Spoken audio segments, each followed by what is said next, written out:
出来！”魏冕望着无尽的绿林，冷冷地说道。花花丝丝至一条巨大的蟒蛇出现在了魏冕面前，蟒蛇已经长出了一只犄角，而它身上带着长泽和另一人的波动。蟒蛇将自己卷成一团，竖起头部，歪了歪头，似在衡量二者武力的差异，进口吐人言：“你是魏长泽的父亲，我可以将他们的灵魂还给你，但是我要相对应的回报。”魏冕吃得笑了，半吊子的妖也敢谈条件，不过这妖没有任何孽力，助他一下又何妨？老夫可以送你化龙机缘，但老夫要我儿子儿媳的灵魂完完整整。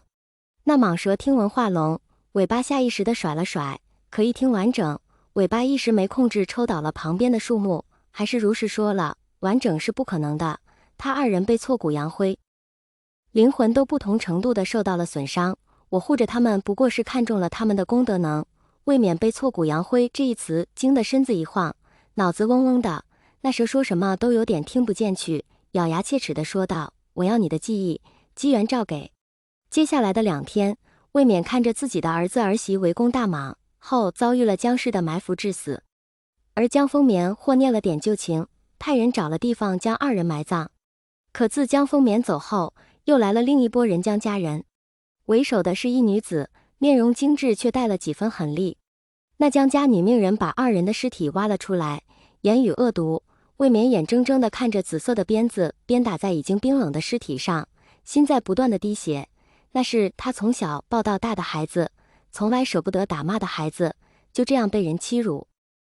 老爷子气得浑身哆嗦，直至那毒妇将二人的尸首挫骨扬灰，完整的2具尸身片刻间成了灰烬。噗！老爷子忍不住一口血喷了出来。啊呀呀呀呀！我的儿啊！凄厉地叫喊声响遍了整片绿林。未免眼里满是哀伤与恨意，仿佛要看尽那无尽的轮回。江丰眠、于子渊，老夫与你二人不共戴天，哪怕你们入了轮回，也要让你们回来尝我家人痛苦。蟒蛇等未免发泄完后，小心翼翼地游到未免的身边，生怕不小心碰着。前辈，您既然已经看完，那他们二人的灵魂便交还给您。得到了机缘的蟒蛇很是干脆地放出二人的灵魂，只见2人的魂魄残碎，没有任何意识。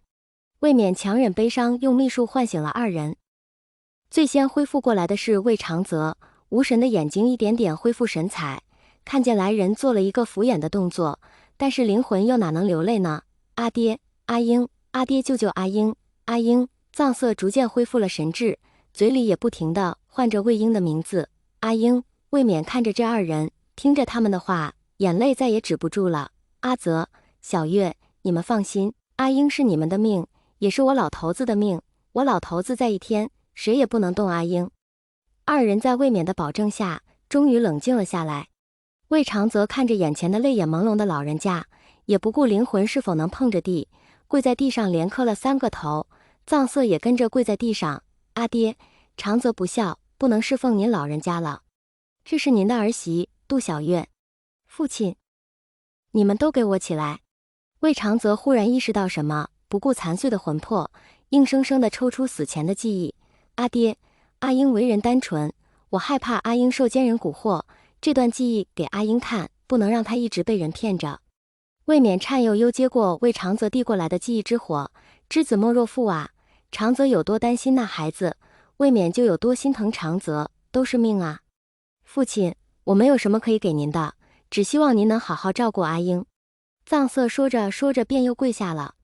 未免没再阻止下跪，他知道若是阻止，他二人怕是不能安心入轮回。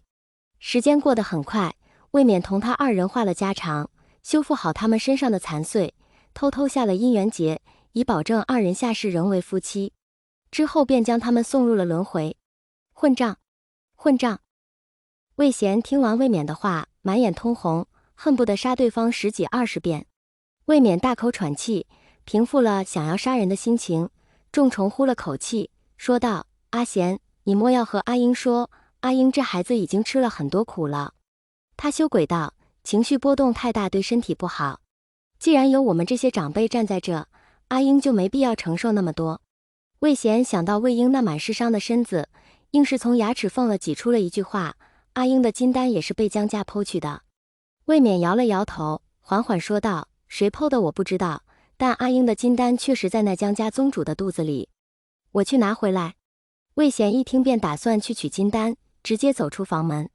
魏冕拍了拍桌子，厉声呵斥：“给我回来！”阿爹。